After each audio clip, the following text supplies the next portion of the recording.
Talking about composition and shot construction is such a complex subject, isn't it? Because how do you divorce composition from lighting? Those projects were dealing with shadows. It has an intensity and there's a equilibrium between the acting and the way the actors are moving into light.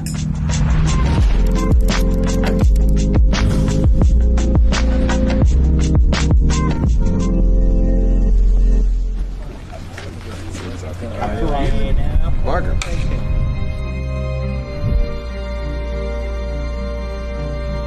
You know, on a film like Prisoners, I like something that cuts the frame and focuses the audience's attention.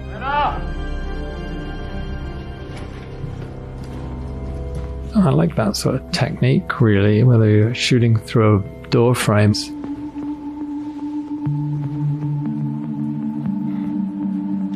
Where's my daughter? Or whether you're cutting a frame with an object. In a way, on something you want them to be looking at, and simplifies the frame, but also creates the idea of a threat. Creates the idea of somebody watching.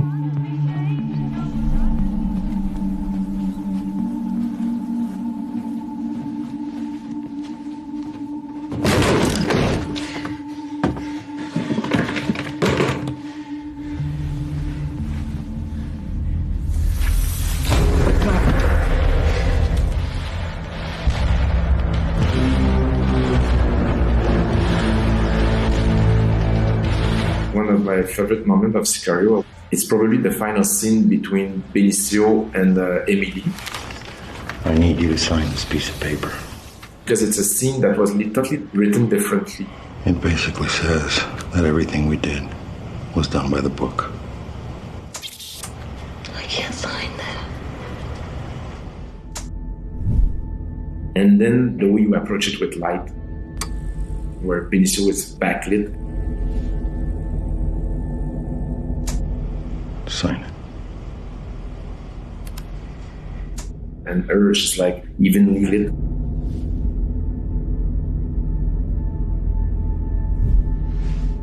There's something about the conflict of the movie that is expressed through light in that moment. And it's by far one of my favorite scenes of the movie. I can't sign that.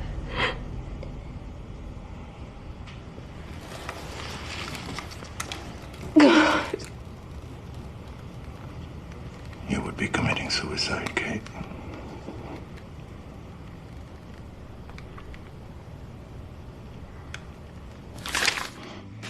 I think it's probably one of my favorite scenes we've done together, Roger. Yeah, that's also probably, I've said before, I think that's my favourite scene in the film because it's so simple. Yeah. It's interesting that we're both talking about a scene that's two people sitting at a table in a kitchen on a set that cost about 10 grand, you know. Meanwhile, there's all the rest of the film, people on the bridge to El Paso and the travelling through Mexico City and the whole bit. No.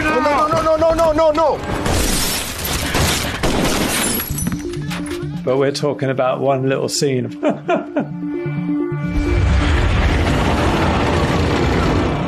I don't think it's necessarily stronger to be on a close-up for a scene than it is a wide shot with tiny little figures. It's all about context.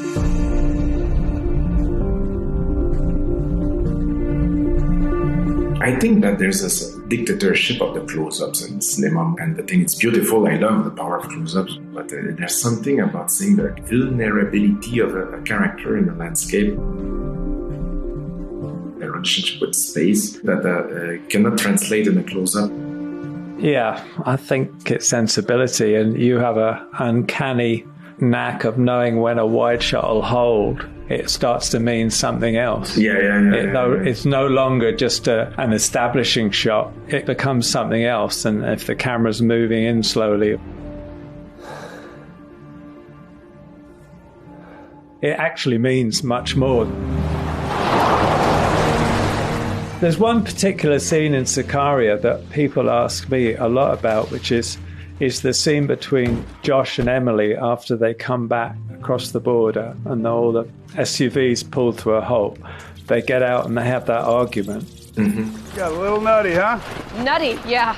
Yeah, that was illegal. You want to start a war? You're a spook.